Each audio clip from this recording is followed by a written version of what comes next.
Right now, as you're watching this, two catastrophic winter storms are positioning themselves like chess pieces across America. And what they're about to unleash could make this the most dangerous travel week in over a decade. Here's what the National Weather Service isn't telling you in plain English. 8 feet. That's not a typo. 8 feet of snow is about to bury the Sierra Nevada. That's taller than your front door, taller than most of us standing up, and it's coming in the next 48 hours. But that's just the beginning. Stay with me because at the 30-second mark, I'm going to reveal which major city could see 9 inches of snow overnight, catching millions off guard. New York City, 9 inches. Friday night into Saturday morning. And here's why that matters. The last time the Big Apple got hit with this much snow this fast during holiday, travel emergency rooms saw a 300% spike in injuries. 300%. But there's something even more alarming happening right now that most weather forecasters are dancing around. Want to know what it is? 2 major storm systems. Same week, targeting opposite ends of the country. It's like watching a perfectly coordinated attack on America's infrastructure. And the timing could not be worse. Let me paint you a picture of what's unfolding. On the West Coast, we're looking at what meteorologists are calling a high-risk scenario. That's the highest category they use. They don't throw that term around lightly. High risk means catastrophic flash flooding is not just possible, it's probable. The Palisades burn scar area, multiple inches of rain in a very short window. We're talking about soil that was scorched just months ago. No vegetation to hold it together. When that rain hits, and it will hit hard, we're looking at debris flows that can move at speeds up to 35 miles per hour. That's highway speed for mud and rocks. 78 degrees in Dallas on Christmas Day, 78. In December, does that sound right to you? Of course not. Because it's not normal, it's a record breaker, and it's happening because of a heat dome, a massive high-pressure system sitting over the desert Southwest like an unwanted house guest. But here's where it gets interesting. This isn't just about uncomfortable warmth. This heat dome is actually part of the setup. It's creating the perfect conditions for what's coming next. And what's coming next should concern every single person from Chicago to Boston. At the 5-minute mark, I promised you something important. Here it is by Monday, New Year's Eve. Arctic air will blanket almost the entire East Coast. We're talking about temperature drops of 30 to 40 degrees in just 24 to 48 hours. 30 to 40 degrees. Your body doesn't adjust to that. Your car doesn't adjust to that. Your home heating system might struggle with that. And if you're elderly, if you have heart conditions, this kind of rapid temperature swing can be dangerous. Not scary dangerous. Real dangerous.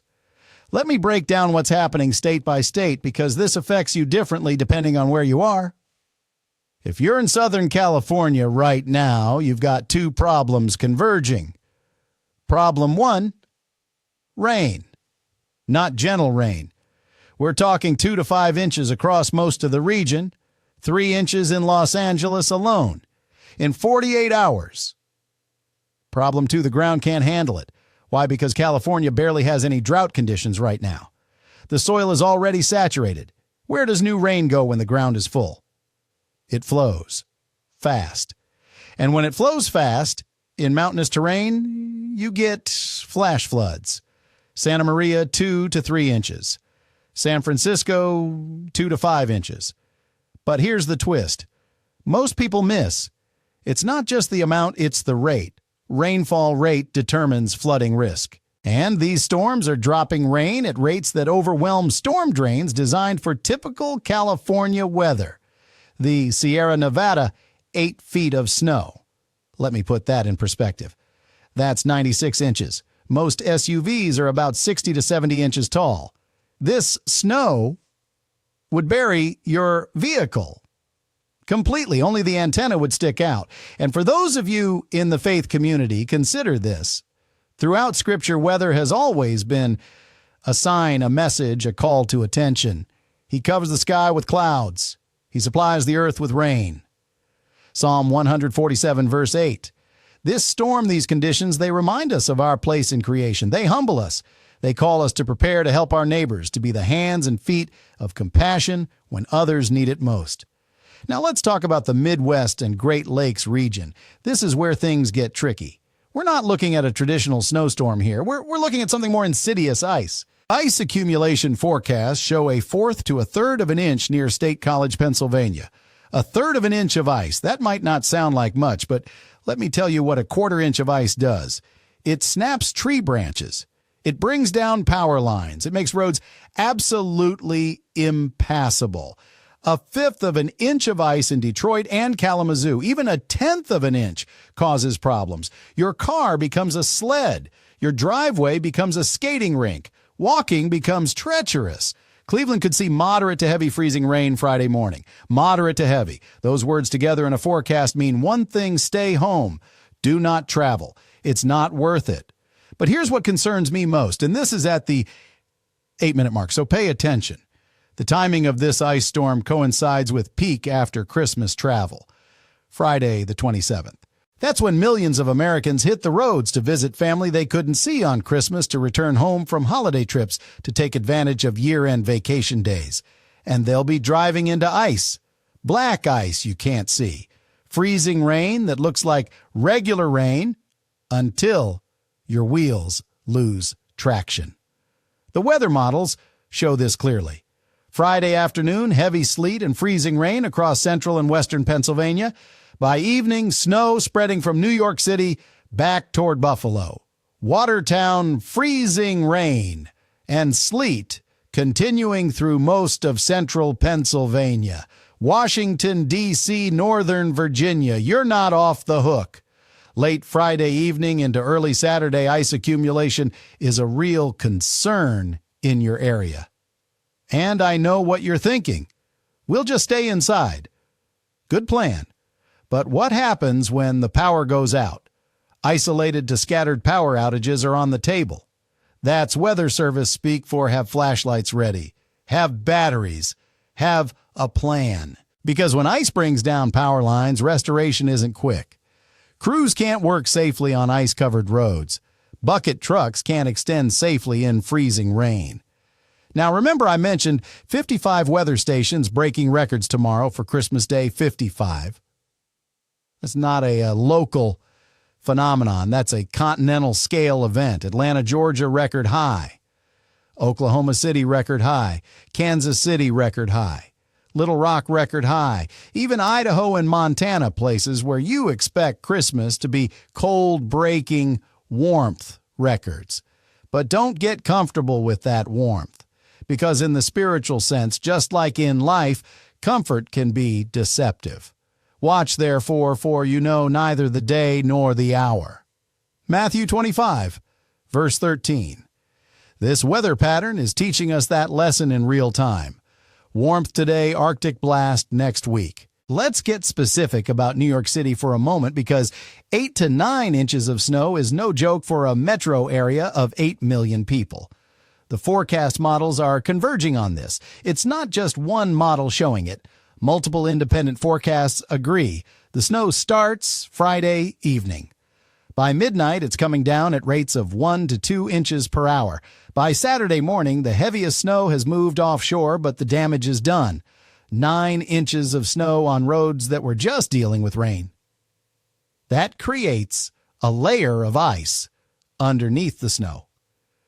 Slippery doesn't begin to describe it. Northeast Pennsylvania, northern New Jersey, Long Island, you're in the bullseye.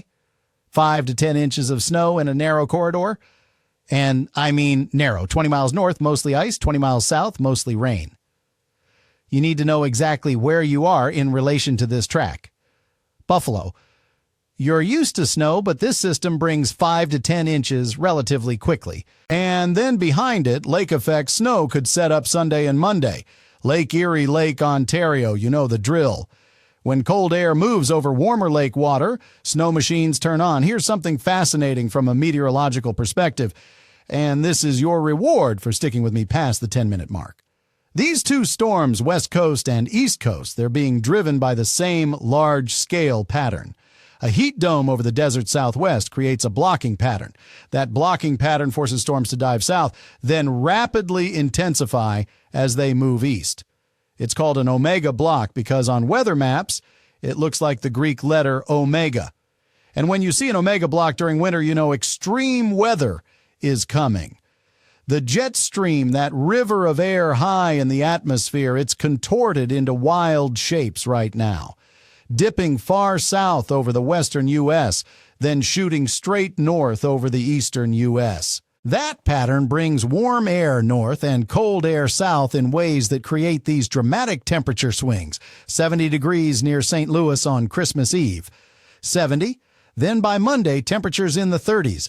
That's a 40-degree drop in 4 days. Your pipes need to be protected. Your outdoor plants need covering. Your elderly neighbors need checking on. Because here's what the data shows: rapid temperature swings correlate with increased hospital admissions. Heart attacks spike, strokes increase, falls on icy surfaces send people to emergency rooms. It's not about fear, it's about preparation. Speaking of preparation, let's talk about what you can do right now. Not tomorrow, right now. If you're on the West Coast, especially in Southern California, clear your storm drains. Check your gutters. If you live near a hill or slope, know your evacuation route. Debris flows move fast. You might have minutes, not hours, to react. Stock up on essentials: water, non-perishable food, medications, batteries, flashlights. Not because I'm trying to scare you, but because when power goes out in an ice storm, stores can't operate. Even if they could, you can't safely drive to them. For those in the Midwest and Northeast, your preparation looks different.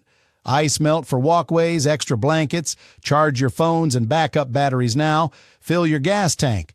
Not halfway all the way. If you lose power, gas stations can't pump fuel. And here's something people forget: check on your neighbors, especially elderly neighbors, especially those who live alone. That's not just good neighborly advice. That's biblical instruction. Love your neighbor as yourself. Mark 12, verse 31. Winter storms are when that commandment becomes action. The Palisades area deserves special attention. These burn scars, they're vulnerable in ways that pristine landscapes aren't. Fire strips away vegetation. Vegetation holds soil. Without vegetation, soil becomes a slurry when saturated. Add steep slopes and you have a recipe for disaster. Forecasters are not exaggerating when they use the term catastrophic for this region. Multiple inches of rain in a short time frame over burn scars has produced deadly debris flows before. Montecito 2018, 23 people died. That's what's possible when you combine fire-damaged terrain with intense rainfall. I'm not saying that will happen this time. I'm saying the conditions are similar, and when conditions are similar to past disasters, we need to take warning seriously. Now let's talk about travel, because I know many of you are making decisions right now about whether to drive, to see family, whether to fly, whether to postpone. If your route takes you through Pennsylvania, Ohio, or upstate New York on Friday or Saturday, postpone. It's that simple. Ice storms don't care about your plans. They don't care about your four-wheel drive. They don't care about your driving experience. Ice is the great equalizer. Everyone loses traction on ice. If you're flying out of LAX, San Francisco, or San Diego over the next 48 hours, expect delays, severe turbulence, possible cancellations. Not because airlines are being cautious, but because flying through thunderstorms and severe turbulence is legitimately dangerous. If you're in Seattle, you're getting hit on Christmas Day. Moderate to heavy rain at times. Snow in higher elevations. Plan accordingly. That Christmas dinner might need to happen at home instead of across town. Here's your mid-video reminder. The most critical information is still coming. At the 20-minute mark, I'm going to reveal the exact timeline for when each region gets hit hardest. But before that, let's talk about what happens after these storms pass, because the aftermath might be worse than the event itself. That Arctic blast I mentioned earlier, the one coming New Year's Eve, it doesn't just bring cold. It brings a flash freeze scenario. All that water from the West Coast storm, all that melting snow and ice from the Northeast storm, it refreezes instantly. Monday morning, you could wake up to a world encased in ice. Not falling ice, frozen ice. Everything wet from the previous days suddenly solid. That's when pipes burst. That's when falls happen. That's when unprepared heating systems fail. And in rural areas, in places where help is 30 minutes away on a good day that can be life-threatening. The National Weather Service calls it a 1-2 punch. First the moisture, then the freeze. It's the meteorological equivalent of a boxer's combination. The first punch sets you up, the second punch knocks you down. Temperatures Monday and Tuesday of next week, the entire East Coast under cold air. Florida by Monday into early Tuesday, you're feeling it too. When Arctic air reaches Florida, you know it's a significant pattern. And here's something worth considering from a faith perspective. These patterns, these extremes, they're increasing in frequency. Whether you attribute that to climate change, natural cycles, or divine plan. The practical result is the same. We need to be more prepared, more resilient, more connected to our communities. There is a time for everything and a season for every activity under the heavens. Ecclesiastes 3 verse 1. This season, this moment is calling for wisdom, for preparation, for community support. Now, 55 different weather stations breaking low maximum temperature records. Let me explain what that means because it's counterintuitive. Low maximum means the coldest it gets during the daytime. So areas from the mid-Mississippi Valley back toward the West Coast, you're seeing record cold highs. Meanwhile, record-breaking high temperatures from Atlanta through the southern plains. Record warm lows, record warm highs. It's a study in contrast. And those contrasts create the energy these storms feed on. Meteorology teaches us that storms are nature's way of balancing temperature differences. Hot air here, cold air there, storms form to mix them. The greater the difference, the stronger the storm. Right now we have extreme differences, therefore extreme storms. The Sierra Nevada. I keep coming back to this because 8 feet of snow is historic. Resort areas will be buried. Roads will be impassable. If you're planning a ski trip this week, call ahead. Many resorts might not even be able to operate because they can't keep access roads clear. And for those living in these mountainous areas, you might be cut off for days. Not hours, days.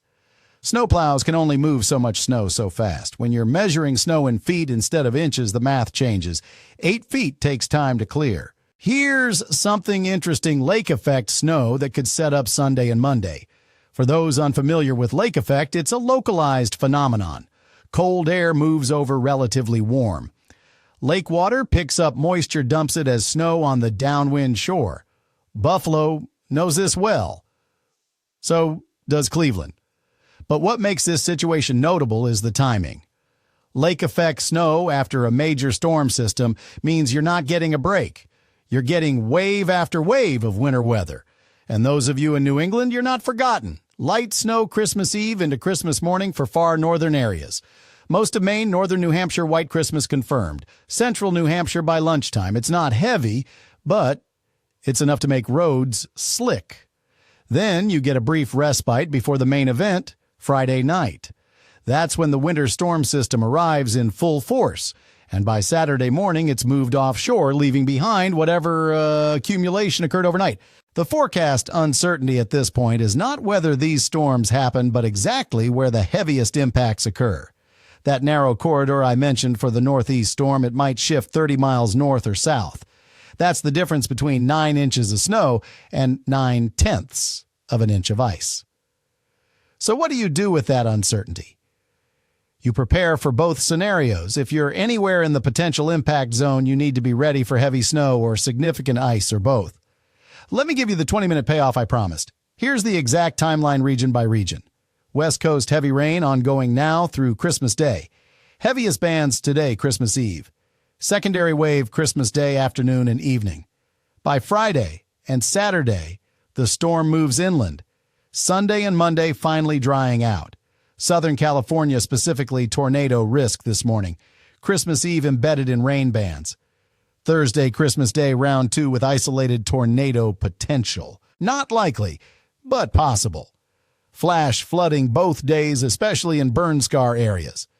Midwest and Great Lakes. Light ice beginning tonight. Christmas night in northern plains and upper Midwest. Thursday overnight into Friday morning, freezing rain and drizzle across Wisconsin, Fort Wayne, western Ohio. Friday morning, significant ice potential for southern Michigan, northern Ohio, including Cleveland. Northeast Friday afternoon, heavy sleet and freezing rain in central and western Pennsylvania. Friday evening snow, spreading from New York City toward Buffalo and Watertown. Friday late evening into Saturday early morning, heaviest snow across northern New Jersey, Long Island, southern New York, northeast Pennsylvania. Saturday morning snow moves offshore. Post-storm Saturday into Sunday lake effect snow, possible for Great Lakes region. Sunday potential for showers and thunderstorms from northeast back into Dixie Alley. Not severe, but watch for strong storms. Monday and Tuesday lake effect snow continues Arctic air entrenched across East Coast. That's your timeline. Now you can plan accordingly.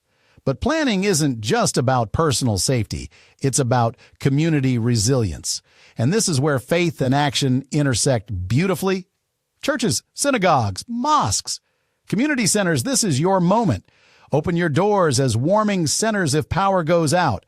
Organize check-in systems for elderly and vulnerable members. Coordinate transportation for those who need to get to medical appointments. This is how communities survive extreme weather together. By this, everyone will know that you are my disciples if you love one another. John 13, verse 35. Winter storms test that love in practical ways. Can you shovel your neighbor's walkway? Can you share your generator power? Can you offer a hot meal to someone whose power is out? These aren't abstract theological questions. They're immediate practical opportunities to live out faith. Now, some of you are thinking, this is a lot. Maybe I should just panic. Don't. Panic helps no one. Preparation helps everyone. Here's the difference. Panic is emotion without action. Preparation is action informed by information. You now have information. Channel it into action. Make lists. Check them twice. Not because I'm making a Santa joke, but because lists prevent forgetting critical items. Medications, pet food, important documents in waterproof containers, phone chargers, cash, because when power's out, credit cards don't work. And speaking of phones, download offline maps now. If cell towers lose power, you can't load new maps, but maps already downloaded still work via GPS, which doesn't require cell service. For those in areas expecting ice, here's a pro tip. If you have outdoor water spigots, disconnect hoses and drain them. Ice in pipes expands, pipes burst. You've got a flood when things thaw. Simple prevention saves thousands in repairs. And this might sound odd, but fill your bathtub with water before the storm hits. Not for drinking, for flushing. When power goes out, some water systems fail. A bathtub of water means you can still flush toilets manually. These practical details matter. They're the difference between uncomfortable and unbearable. The West Coast storm is already showing its hand. Rain moving onshore near San Francisco and Los Angeles as I record this. Spin-up tornadoes possible, embedded in these lines throughout Christmas Eve morning. By afternoon, moisture continues slamming into San Diego through Los Angeles. Evening hours, scattered showers and thunderstorms dumping additional rainfall. This is a marathon, not a sprint. Storm systems that last 48 hours fatigue emergency responders, overwhelm drainage systems, test infrastructure at every level. And the Christmas Day storm wave, while further north, still impacts Los Angeles northward to San Francisco and Seattle. So even if you get a brief break today, you're back in it tomorrow. For California, which barely has drought conditions anymore, this is too much of a good thing. Reservoirs don't need this much water this fast. It just creates flooding without the benefit of long-term storage. Riverside, Lancaster area south of these cities near Los Angeles, you're in the highest risk zone for debris flows. Higher elevations mean steeper slopes, mean faster runoff. Please take evacuation orders seriously if they come. Your life is worth more than your property. 50 weather stations breaking records. 12 states experiencing their warmest Christmas on record. These aren't small numbers. This is a significant weather event from a climatological perspective. And then the flip side, Arctic air building over Canada ready to unleash. By Sunday and Monday, that air sweeps across the northern plains, Midwest, Great Lakes. Temperatures dropping very quickly, 30 to 40 degrees in 24 to 48 hours. The human body responds poorly to rapid temperature change. Blood pressure spikes. Heart rates become irregular. If you have cardiovascular conditions, take this seriously. Consult your doctor about whether you need to adjust medications during extreme cold snaps. And for everyone, dress in layers. Not one heavy coat, multiple lighter layers. Trapped air between layers insulates better than one thick layer. It's physics, and it works. Here's what happens New Year's Eve into New Year's Day cold air blankets almost the entire East Coast. Even Florida feels it by Monday into early Tuesday. When I say feels it, I mean temperatures that can damage tropical plants. Burst unprotected pipes create dangerous conditions for anyone exposed. Do not put away winter jackets in 2025. In fact, if you were thinking of January as a mild month, think again. This Arctic outbreak could persist. Weather patterns have momentum. Once established, they resist change. An Arctic pattern that sets up for New Year's can easily extend into mid-January. And that has implications for heating bills for wear and tear on vehicles for strain on power grids. Speaking of power grids, they struggle during extreme cold for a different reason than ice storms. In ice storms, physical damage brings down lines. In extreme cold demand surges while generation struggles. Some power plants aren't designed for Arctic conditions. We saw this in Texas a few years ago. I'm not predicting widespread blackouts. I'm saying have a backup plan, a generator if you can afford one. At minimum, know where warming centers are in your community. And for those on well water, protect your wellhead.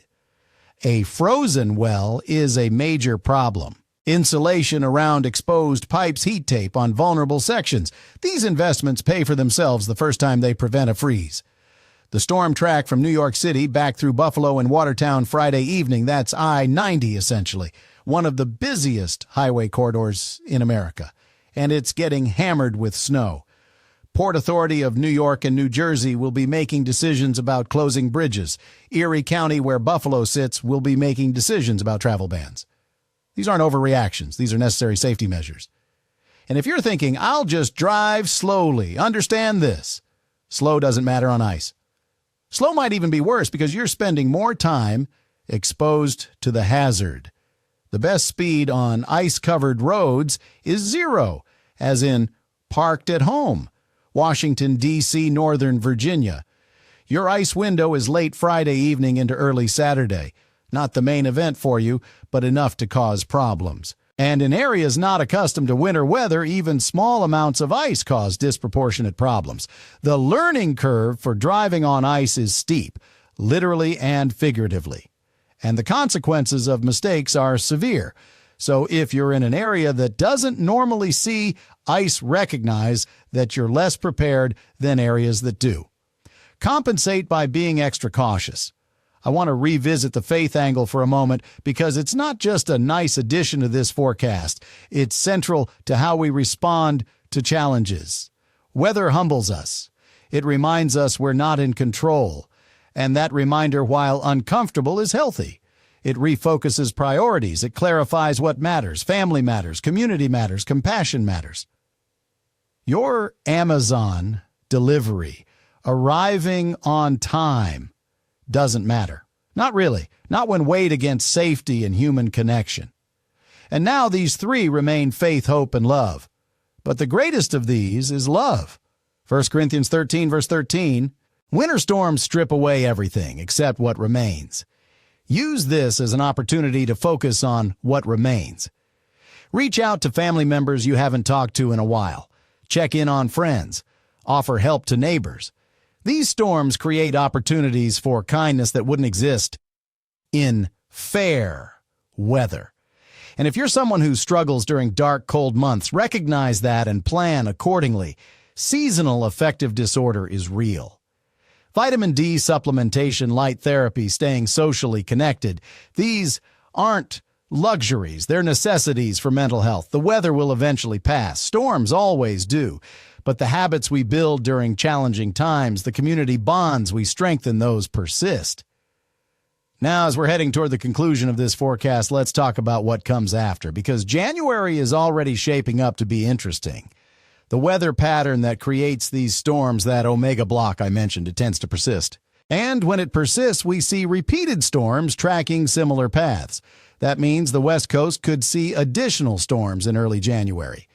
The Midwest and Northeast could see multiple winter weather events. It's not one and done. It's potentially a pattern that lasts weeks. And that has implications for snow removal budgets, for salt supplies, for emergency responder fatigue, for all of us dealing with repeated challenges. But here's the thing. Humans are remarkably adaptable. We figure things out. We develop routines. What seems overwhelming during Storm 1 becomes manageable by Storm 3. So, yes, this might be a challenging January. But you'll handle it. You've handled challenges before. You'll handle this one.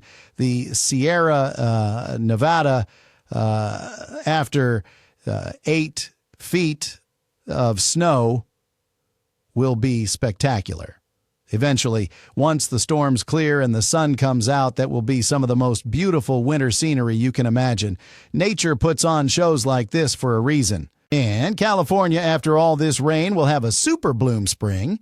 When the deserts get this much moisture, wildflowers explode in colors you wouldn't believe. That's the trade-off. Short-term challenges, long-term beauty. The Northeast, after this snow and ice, will have excellent skiing conditions. Once the roads clear and it's safe to travel, ski resorts will have phenomenal snow bases. That's at least something positive. I'm not minimizing the challenges. I'm contextualizing them. Perspective helps. It doesn't eliminate difficulty, but it makes difficulty bearable. Here's what I want you to remember most from this forecast. You are not alone. Millions of people are dealing with the same weather. Help is available. Communities pull together. And whether you draw strength from faith, from family, from friends, from personal resilience, draw on it now. This is a moment that requires our better selves. The timeline is clear West Coast through Friday, Midwest and Northeast, Friday through Saturday, Arctic blast Sunday through New Year's. You know what's coming. You know when it's coming. Now you prepare. And here's your teaser for what we'll cover next. As this pattern establishes itself in early January, there are indications of potential severe weather in the south. We're talking possible tornadoes in Dixie Alley within the next 7 to 10 days. That forecast is still developing, but it's something to monitor. So make sure you're following along for updates. The weather is going to remain active. This isn't a one-time event. This is the beginning of what could be a very stormy January. Final thoughts. Be safe, be prepared, be kind to each other. Check on neighbors. Follow official guidance. Don't take unnecessary risks. These storms will pass. The sun will come out. Roads will clear. Power will restore. Life will return to normal. But in the meantime, be smart. For those traveling seriously, reconsider travel Friday and Saturday if your route involves the impact zones. For those staying home, make your home a safe haven. Stock up, hunker down, wait it out. God willing, we all get through this safely. And when we do, we'll have stories to tell about the Christmas week that brought record heat, record snow, and reminded us all what really matters. Stay safe out there, take care of each other, and we'll have more updates as these storms unfold. The weather's changing rapidly, and you need to stay informed. Remember, 8 feet of snow in the Sierra Nevada, 9 inches possible in New York City, ice across the Midwest, flash flooding in California, Arctic blast for New Year's. That's your big picture. Now go prepare. Not tomorrow, today. Because these storms are already here and the worst is still ahead. May God bless and keep you safe through this dangerous weather. We're all in this together, and together we'll get through it. That's your complete forecast. Stay tuned for updates. Stay safe, and we'll see you on the other side of this storm.